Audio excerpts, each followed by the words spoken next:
Welcome to your Howard Stern recap for September 6, 2023. It's your YouTube friend Brad. As always, subscribe and like and get this into the algorithm. Comment, talk about the Stern show that you heard today. Tell me what you like about this. If you don't, also remember, look at my description for t-shirts about the Stern show. Got people buying those. I'm very happy about that.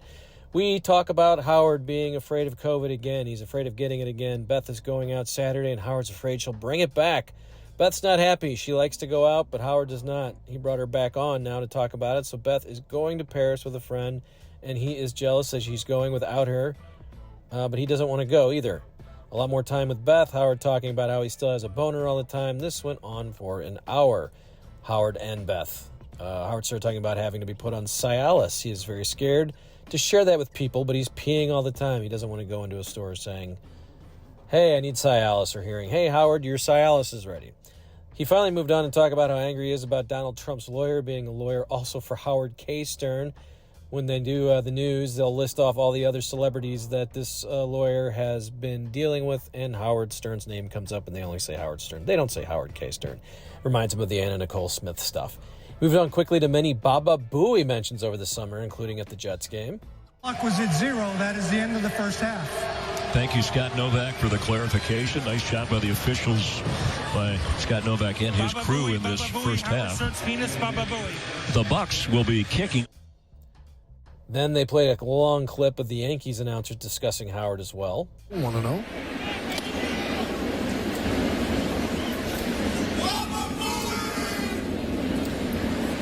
Do you hear that, Mike? Howard Stern fans, and count me amongst them.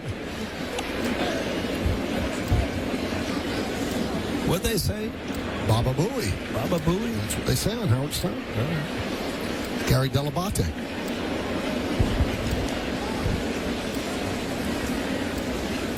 Every time I've ever come near Howard Stern in like a public setting, I can't even speak to him. Can't bring myself to talk to him. You're in awe. In awe of him. Really? Yeah. You find him to be a brilliant guy. Brilliant radio broadcaster. Mm-hmm. He doesn't know me from Adam, so. No. I know one thing. Years ago, he knew XM. Didn't he sign a huge deal with XM? He made XM. Thanks to him.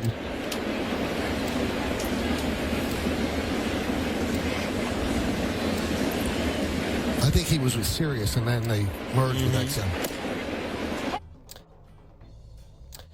Moved back to talking a little bit about Donald Trump's court cases and how ambivalent he seems, his mugshot, his lying of his weight, and just general Trump stuff that happened over the summer. Kind of interesting and kind of fun. He was talking about the purpose of life and thinking about death a lot lately and realizing nothing happens after you die. There's nothing after this. He's been reading and listening to stuff about this. They played some clips of Robin on the summer school show, and she sounded mean. Actually, she kind of agreed, and Howard did as well. They talked about that a little bit. Then they played a song by Gary Clark Jr. that uses the N-word a bunch of times, and now Howard's afraid to sing it, but he really enjoys it. It was actually a pretty good song. They talk about a book that Howard read about Eddie Van Halen that was way too deep into the minutia of playing guitar. That brought in Steve Nowicki to play some songs. He came in to discuss how great the book was as well, and how great Eddie was. Then they talked a little bit about the wedding, a little bit more with Steve, and how angry Howard would have been if he was there. Howard said the reaction was actually very light yesterday. There was more anger that he didn't even know about, and they went to break after that. When they came back, they talked about the Radio Hall of Fame and some of the people in there and some of the things that are left there for people to look at. Howard said he'll go ahead and donate all of his archives if they really want that. They played a Patrick Mahomes phony phone call. I skipped right through that as usual, but it was a Richard Christie thing. And this led to Richard coming in to talk football as the Chiefs play on Thursday against the Detroit Lions. This also led to JD coming in, and JD versus Blitt. That argument ensued as they were talking fantasy football and JD and Blitt. JD talked about going to a Fish concert with Blitt and Jason and a bunch of people, and they were all stoned, eating mushrooms, except for JD. JD was just drinking Chardonnay, but they said the suite was pretty small, and there was a lot of people in there. That led them to talk about Blitt's girlfriend. I skipped over all of that. A lot of the guys came in with the nonsense, probably sitting around the table, so nothing worth really to report or repeat here. The caller asked who Howard would want to come back to life if possible, musician-wise. Gave him 3 choices, and he said John Lennon, Jimi Hendrix, and Eddie Van Halen. Then someone said David Bowie. He's like, yeah, I like Bowie, but the 3 that he mentioned. And then he also mentioned maybe Steve Harwell of Smash Mouth. So they talked about Steve Harwell dying, Smash Mouth lead singer. Talk about his death a little bit and the weird things that he did in his life.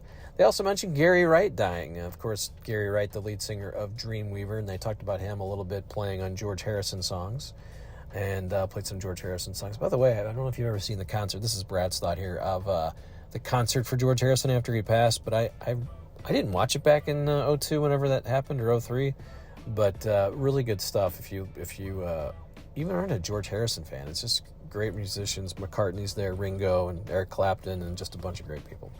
They talked about Mitch McConnell freeze-ups, and they wonder how they found a doctor to say, no, he's fine. The crew actually thinks he's at a Fish concert in his mind. They did a McConnell bit with Chris Wilding, I think is who they did it, doing the impression of Mitch McConnell. I skip through those whenever there's someone at the door and there's impressions. Caller called in and said Anderson Cooper said jizz on the air, so they played that for a second and had a good laugh. He prepped for Demi Lovato, talking about all of her Instagram followers, and I guess that's a big deal, so they'll be talking to her next week. He talked about the Ed Sheeran concert coming up, and that Sirius was there broadcasting it, and they'll be playing it this weekend, and Howard talked about that a little bit more, being at the concert, and how excited he was to be there. And then he started talking about his mother, who is evidently always high at this point. He went into a long mom impression for the next half hour, and that's when I skipped through again, because I'm not really interested in the Ray Stern impression. Very interesting, though. She's still just kicking around, though, 99 years old. So, and that was the show. He ended it there. So that is the show for September 6, 2023. Once again, take a look at the description and buy some shirts if you're interested in Howard Stern material. I sell tchotchkes if he doesn't. And also make sure you're like and comment and subscribe, and you'll be seeing some more interviews pop up here on this channel. But hopefully you're enjoying hearing the recaps. I'll continue to do them. I saw the commenters say, "Oh yeah, you hate the show, but you listen to the whole thing." No, I do this for you. This is for the listener. It's also to make a little money on YouTube. That's really all I'm concerned about. I've got a niche. People are here listening. Hopefully you enjoyed this, and we'll see you next time.